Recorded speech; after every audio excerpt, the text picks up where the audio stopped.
Okay, we're going to continue on in our Father's Word. This is Leviticus 14, verse 42. Then they shall take other stones and put them in the place of those stones. And he shall take other mortar and plaster the house. Now if the plague comes back and breaks out in the house, after he has taken away the stones, after he has scraped the house, and after it is plastered,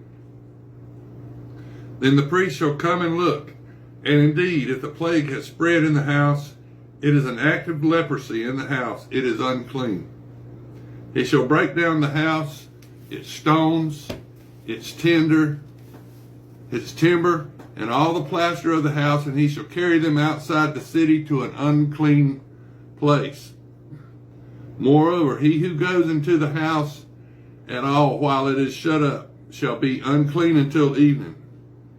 And he who lies down in the house shall wash his clothes, and he who eats in the house shall wash his clothes. But if the priest comes in and examines it, and indeed the plague has not spread in the house after the house was plastered, then the priest shall pronounce the house clean, because the plague is healed. And he shall take to cleanse the house 2 birds, cedar wood, scarlet, and hyssop.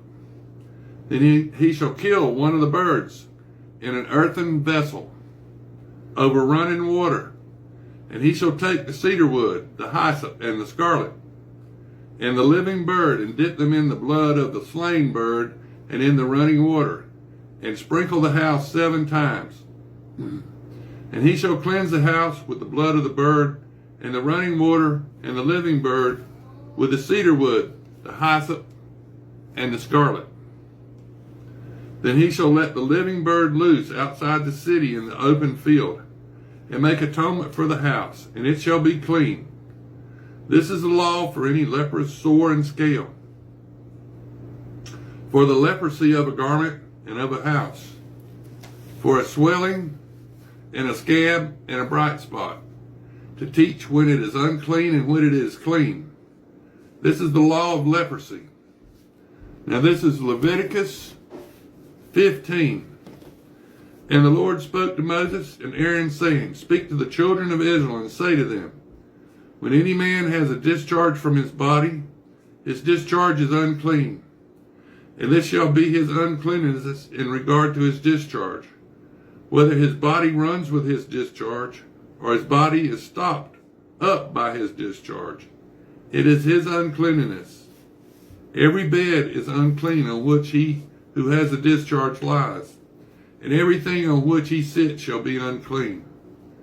And whoever touches his bed shall wash his clothes and bathe in water, and be unclean until evening.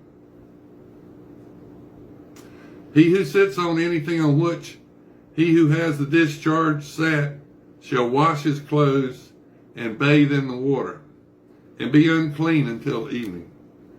And he who touches the body of him who has the discharge shall wash his clothes and bathe in water, and be unclean until evening.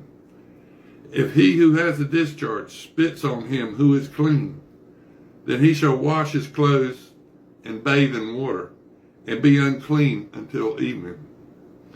Any saddle on which he who has had the discharge rides shall be unclean. Whoever touches anything that was under him shall be unclean until evening.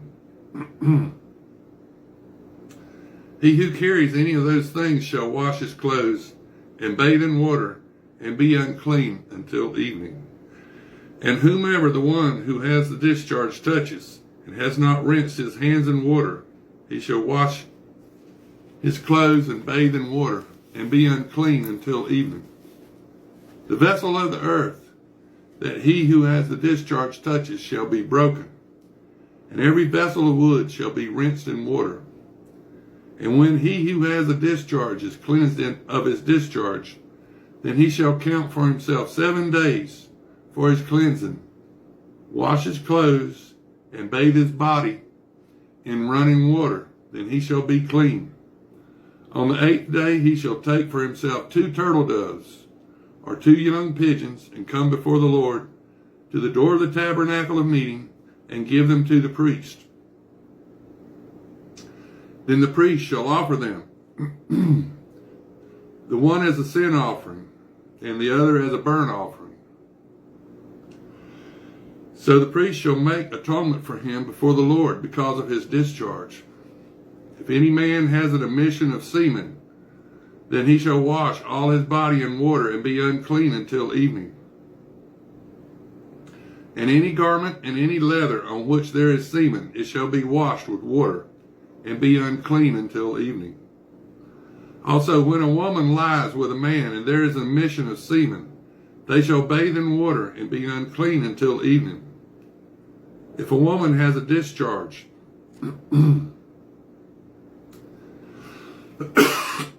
excuse me. If the woman has a discharge and the discharge from her body is blood, she shall be set apart 7 days, and whoever touches her shall be unclean until evening. Everything that she lies on during her impurity shall be unclean. Also, everything that she sits on shall be unclean. Whoever touches her bed shall wash his clothes and bathe in water and be unclean until evening. And whoever touches anything she sat on shall wash his clothes and bathe in water and be unclean until evening. If anything is on her bed or anything on which she sits, when he touches it, he shall be unclean until evening. Excuse me. If any man lies with her at all, so that her impunity is on him, he shall be unclean 7 days, and every bed which he lies on shall be unclean. And if a woman has a discharge of blood for many days, other than at the time of her customary impurity, or if it runs beyond her usual time of impurity, all the days of her unclean discharge shall be as the days of her customary impurity. She shall be unclean. Every bed on which she lies, all the days of her discharge, shall be to her as the bed of her impurity, and whatever she sits on shall be unclean, as the uncleanness of her impurity. Whoever touches those things shall be unclean. He shall wash his clothes and bathe in water, and be unclean until evening. And if she is cleansed of her discharge, then she shall count for herself 7 days, and after that she shall be clean. And on the 8th day she shall take for herself 2 turtle doves, or 2 young pigeons, and bring them to the priest to the door of the tabernacle of meeting. Then the priest shall offer the one as a sin offering, and the other as a burnt offering. And the priest shall make atonement for her before the Lord for the discharge of her uncleanness. Thus you shall separate the children of Israel from their uncleanness, lest they die in their uncleanness when they defile my tabernacle that is among them. This is the law for one who has a discharge, and for him who emits semen and is unclean thereby, and for her who is indisposed because of her customary impurity, and for one who has a discharge, either man or woman, and for him who lies with her who is unclean. Now this is Leviticus 16. Now the Lord spoke to Moses after the death of the 2 sons of Aaron, when they offered profane fire before the Lord and died. And the Lord said to Moses, tell Aaron, your brother,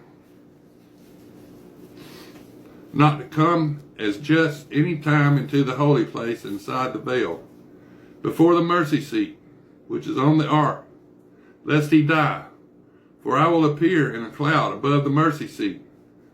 Thus Aaron shall come into the holy place with the blood of a young bull as a sin offering, and of a ram as a burnt offering. And he shall put the holy linen tunic and the linen trousers on his body. He shall be girded with a linen sash, and with a linen turban he shall be attired. These are holy garments. Therefore he shall wash his body in water and put them on. And he shall take from the congregation of the children of Israel